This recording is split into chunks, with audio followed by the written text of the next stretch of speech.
Día Mundial de la Meningitis ayer. Y bueno, pues hoy seguimos celebrando y seguiremos hablando de la meningitis para tratar de resolver algunas dudas y escuchar de ustedes también. Entonces, el webinar del día de hoy es titulado Experiencias en la práctica diaria del BioFire FilmArray Meningitis y Encefalitis, panel de niños. Y tenemos la suerte de tener con nosotros al doctor Eduardo López Medina el día de hoy. El doctor López es un pediatra graduado del Miami Children's Hospital, es infectólogo en la Universidad de Texas y actualmente está terminando la maestría en epidemiología en la Universidad de Londres. El doctor también es profesor de la Universidad del Valle en Colombia, es director científico del Centro de Estudios de Infectología Pediátrica, autor de múltiples estudios en diferentes geografías y es usuario de nuestro panel de meningitis. Entonces, pues bienvenido, doctor. Le voy a pasar la pantalla para que nos presente.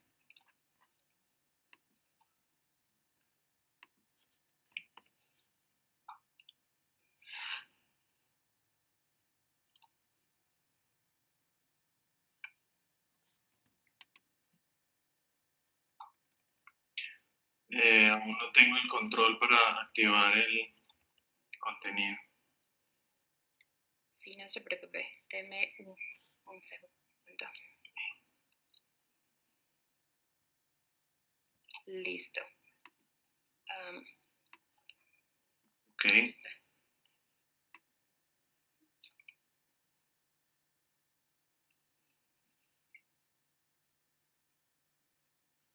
Bueno, ¿qué tal ahí? ¿Se ve bien?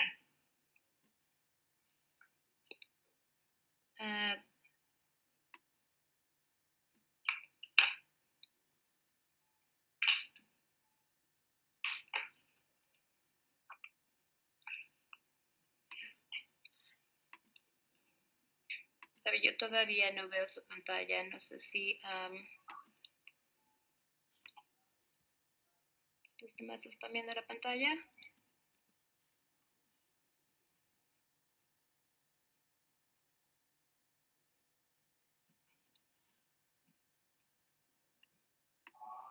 Ahora sí, está pensando. Perfecto. Antes de que me olvide, vamos a tener un tiempo al final de la presentación para preguntas. Si tienen alguna pregunta, lo que pueden utilizar es el chat. Manden sus preguntas y al final de la presentación yo le voy a leer las preguntas al doctor. Gracias. Ahí estamos viendo la pantalla, Ana. Sí, perfecto. Bueno, muy bien. Entonces, bueno, pues entonces buenas tardes aquí en Colombia. Pues en primer lugar agradecer al grupo de Biomerie por esta invitación, por gestionar este espacio. A las personas que están escuchando la presentación, espero pues que les sea útil y muy apropiada, muy congruente la fecha. Ayer fue el día de la meningitis, así que estamos, digamos, presentando esta experiencia que tenemos con el uso del sistema FilmArray de BioFire para, pues, idealmente evitar las consecuencias tan desafortunadas que tienen pacientes que sufren de esta enfermedad.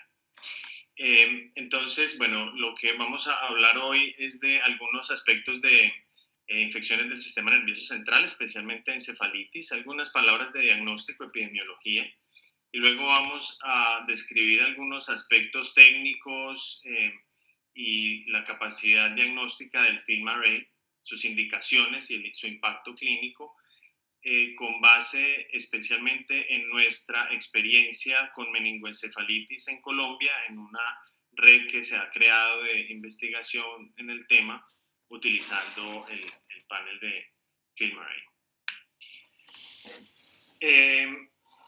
Primero vamos a hablar de encefalitis y algunos aspectos desde el punto de vista conceptual de cómo definirla. Son importantes hablarlo en este momento. Más adelante vamos a hablar del estudio que estamos desarrollando con base en estos criterios diagnósticos. Entonces, encefalitis es una patología que consiste en disfunción neurológica con inflamación del parénquima cerebral. Esto se manifiesta con encefalopatía, especialmente con alteración en el estado mental que debe durar más de 24 horas y este es el criterio mayor para hacer el diagnóstico de encefalitis. Y asociado a esto hay 6 criterios menores, de los cuales tiene que haber 2 presentes para que sea un diagnóstico posible y 3 presentes para que sea un diagnóstico probable.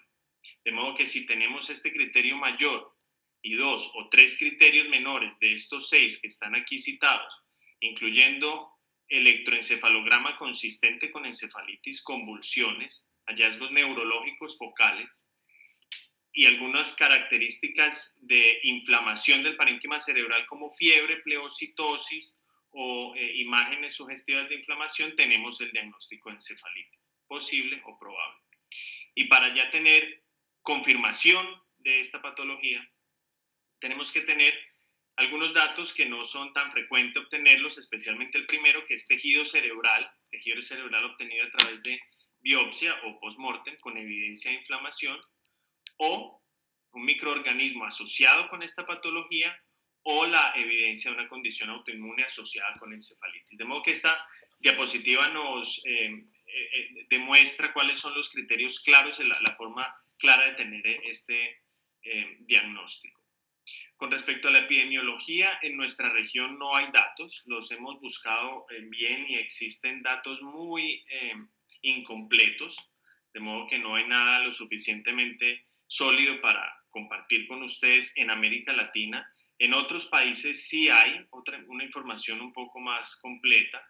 En los Estados Unidos se habla de que aparecen 7.3 casos por 100.000 personas cada año, especialmente la principal carga está en aquellos menores de 1 año que tienen una incidencia bastante alta. Esta es una tasa de 13 por 100.000 personas año, lo cual si lo reflejamos, por ejemplo, en un país como Colombia, con una tasa de natalidad anual de cerca de entre 800 y 900.000 recién nacidos cada año, pues vemos que tiene una relevancia bastante importante.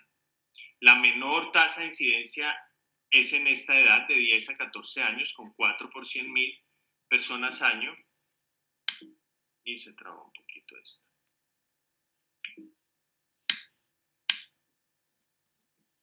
¿Ya? Esta información proviene de otro estudio en donde se evaluaron las admisiones por encefalitis en 44 hospitales pediátricos. Ellos documentan 7.300 hospitalizaciones o admisiones, lo cual equivale a 18 admisiones por hospital en este estudio. Y lo otro importante es que en sitios donde tienen bien descrita esta patología se ha encontrado un aumento en la incidencia en los últimos años, lo cual seguramente se asocia a que hay una mayor cantidad de huéspedes inmunocomprometidos y hay una mejor capacidad diagnóstica para documentar esta enfermedad. En esta diapositiva yo les quiero enfatizar algunos puntos que se describen en este consorcio internacional de encefalitis publicado hace algunos años, en donde ellos enfatizan, bueno, en primer lugar, esta patología se asocia con una gran morbimortalidad y con unos altos costos económicos y sociales. Los diagnósticos de los que disponemos o disponíamos hasta hace poco son diagnósticos que son lentos y que tienen un escaso rendimiento, y esto implica que estamos tratando en forma tardía y estamos utilizando en forma innecesaria antibióticos de amplio espectro. Y según mencionan en ese estudio y según se ha confirmado a través del tiempo con otras investigaciones, la detección rápida y precisa de microorganismos en el líquido cefalorraquídeo va a mejorar los desenlaces de estos pacientes. Entonces, esta es una introducción que yo les quiero hacer para explicarles pues algunas cosas muy cortas del sistema FilmArray. El sistema FilmArray es un sistema que a través de PCR múltiple se nos ofrece un diagnóstico preciso y amplio, múltiple, simultáneo de varias patologías. Se integran varios pasos en un solo aparato. Hay pocos minutos de trabajo hands-on, es decir, de trabajo por parte de quien lo desarrolla, y los resultados son rápidos. detecta, bueno, 14, el Epstein-Barr no está presente, no tiene un buen rendimiento, entonces son 14 targets que nos dan los que se evalúan, incluyendo las bacterias que más frecuentemente se asocian con con estas infecciones, igual que los virus y esta levadura que también está presente frecuentemente, sobre todo en huéspedes inmunocomprometidos. Esta es una diapositiva en donde les quería mostrar que la precisión diagnóstica de este instrumento es bastante alta, es bastante confiable.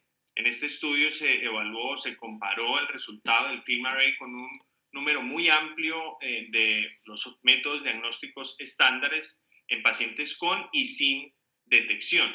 Entonces, concentrémonos en esta columna, que es la sensibilidad del FilmArray en comparación con los métodos convencionales, encontrando una alta sensibilidad. Hay que tener en cuenta que en este estudio al menos no se detectó un estreptococo del grupo B.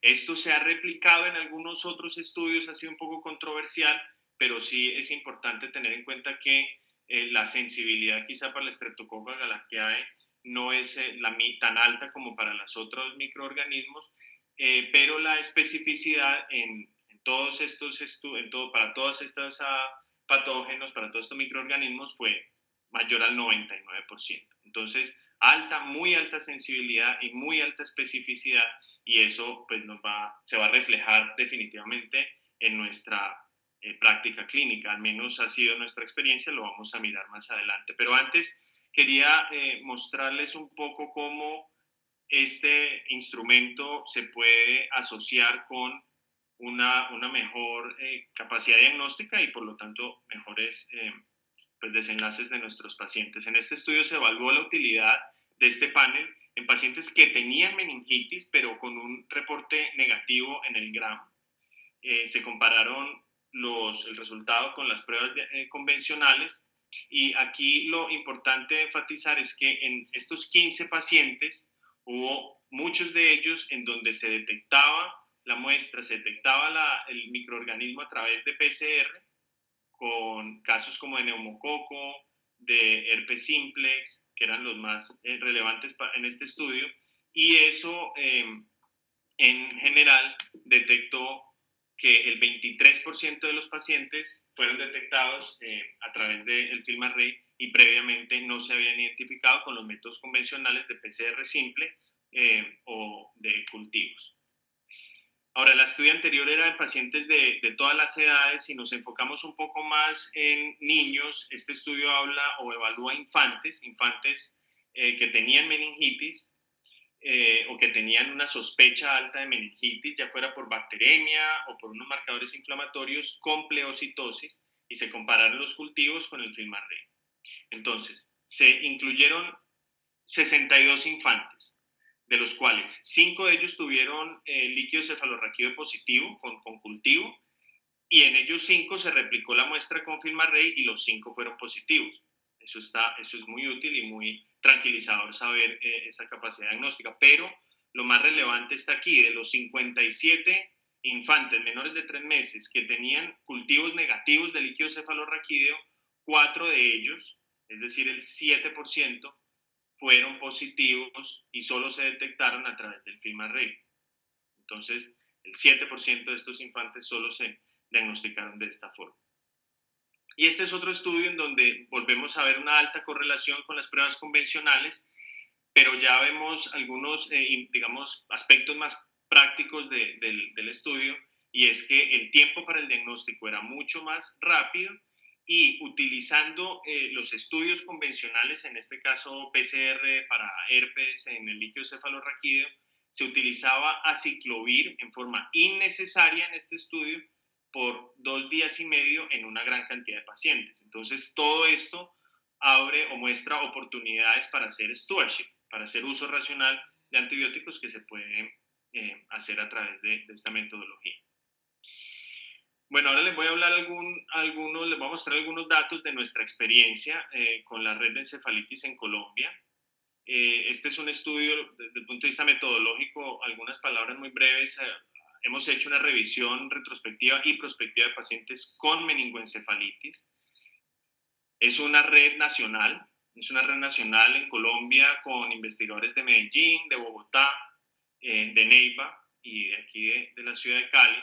Vale la pena aquí enfatizar que el doctor Andrés Romero participó de una forma muy activa en el diseño de esta red nacional y actualmente es investigador principal en un hospital, en el Hospital Universitario de Neiva.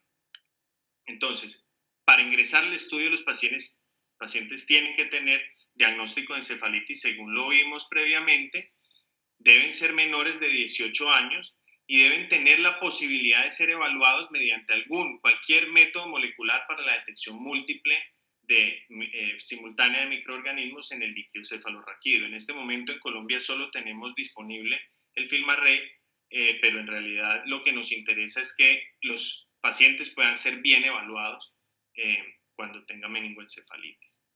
Son pacientes... bueno, pero antes de mostrarles los resultados de nuestro estudio, les quiero explicar cuáles son las indicaciones para el uso del FilmArray en el líquido cefalorraquídeo en nuestra institución. Cada institución puede tener sus propias indicaciones, pero esta es la que nosotros aplicamos después de un consenso muy detallado entre el grupo médico y de revisar la literatura. Son pacientes con sospecha de meningoencefalitis a cualquier edad, sobre todo aquellos que tengan un reporte negativo en la tinción de Gram, y en aquellos pacientes menores de 3 meses, cualquier punción lumbar que se realice por sospecha de patología infecciosa, incluyendo aquellos con citoquímico normal. Ahí nosotros hemos hecho unos cambios recientes. Hasta hace poco solo incluíamos pacientes que tenían una punción lumbar con alteración en el citoquímico. Sin embargo, ya la literatura es muy clara, indicando que en estos pacientes menores de 3 meses, sobre todo en ellos, hay muchas infecciones del sistema nervioso central que al principio se manifiestan con un líquido cefalorraquídeo normal. Les quiero compartir, este es un estudio presentado en el ECMID hace poco, en donde incluyeron 164 pacientes con meningoencefalitis viral confirmada. Estos son los grupos de edades. El grupo A son pacientes menores de 28 días. El grupo B, pacientes menores de entre 29 y 60 días. El grupo C incluyeron niños ya de cualquier edad, desde los 61 días hasta los 18 años, y los mayores de 18 años en el grupo D. Pero esta es la gráfica clave de ese estudio, que por lo menos me parece que debemos revisar en detalle. El punto es que tanto los menores de 28 días como los pacientes entre 29 y 60 días tienen un líquido cefalorraquídeo con un conteo normal de leucocitos en la mayoría de los casos. En el 73% de los casos en aquellos menores de 28 días y en el 67% de los casos en aquellos pacientes entre 1 y 2 meses. En aquellos mayores también es muy relevante, sin embargo aquí desafortunadamente no tenemos la estratificación por la edad debido a que ya el número de pacientes era menor.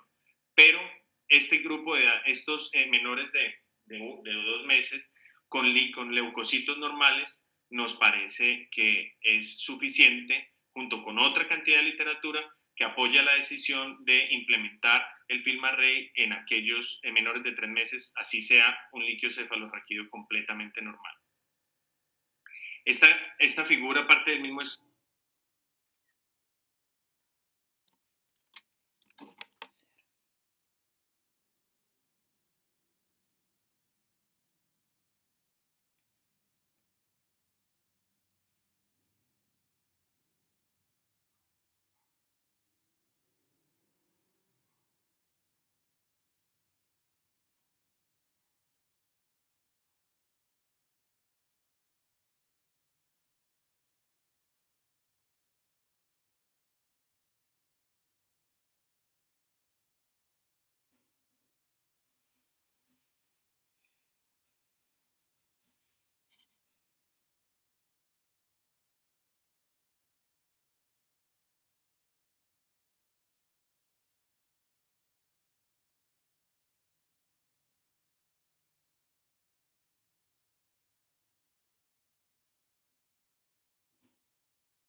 en pacientes, en niños con convulsiones febriles.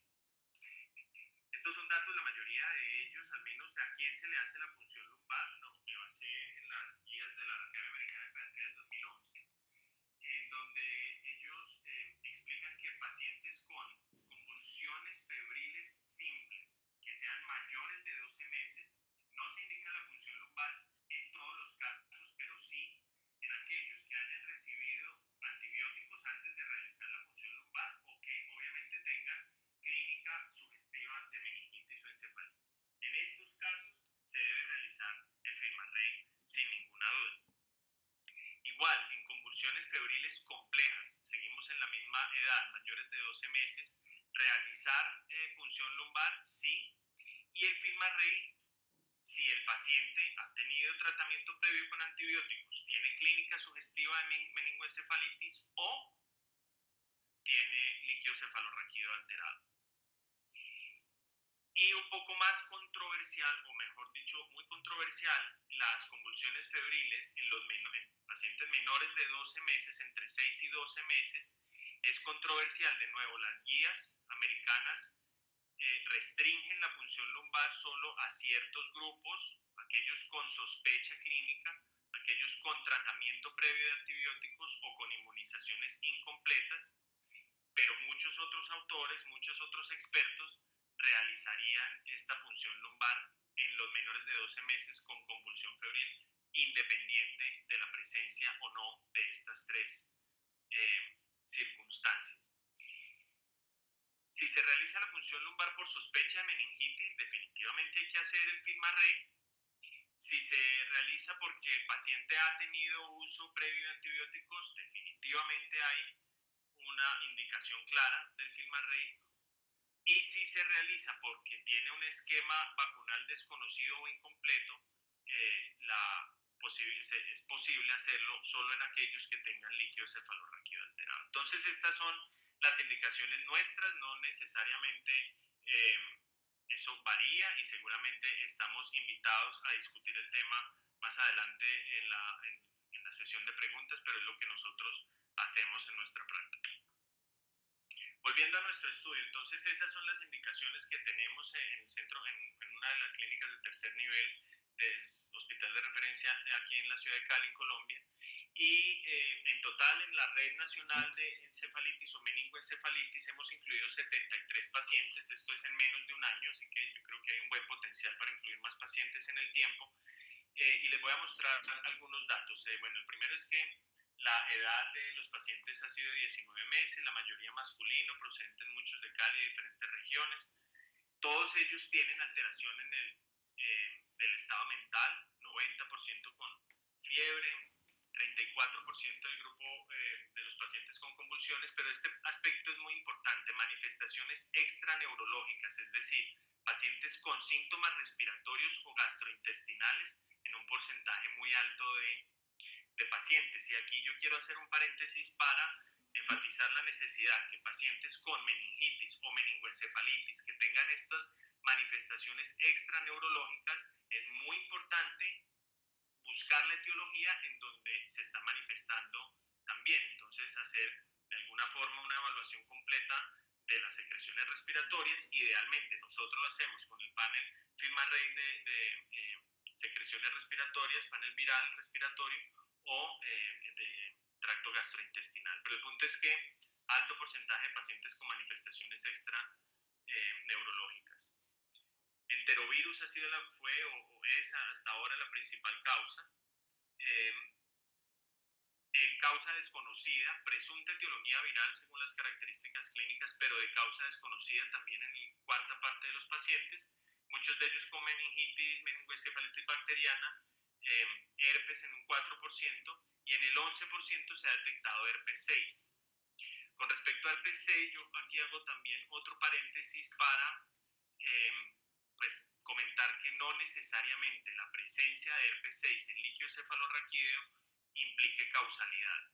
Este es un estudio en donde quisieron responder exactamente esa pregunta, evaluar cuál era la significancia de la presencia de herpes 6 en líquido cefalorraquídeo. En este hospital durante este año le habían hecho el panel de FilmaRay a 793 pacientes. el 7.6% había sido positivo y el 25% de los positivos había sido por herpes 6. Entonces, está una tabla un poco larga, pero les voy a resaltar lo más importante. En primer lugar, solo un paciente de los 15 con herpes 6, solo uno tenía enfermedad que un consenso de expertos en el estudio determinó que era probablemente causada la enfermedad por herpes 6. Solo uno de los 15. Dos de ellos asociación posible, el resto asociación poco probable. Entonces, lo que se recomienda para determinar si hay o no causalidad son los siguientes aspectos.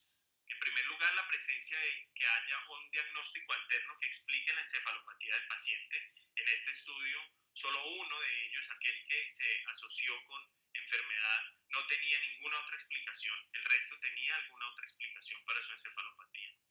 Evaluar el estado inmune. Herpes 6 es especialmente frecuente en pacientes con trasplante de médula ósea en los primeros 2 meses post-trasplante. Otros estados de inmunocompromiso también son relevantes y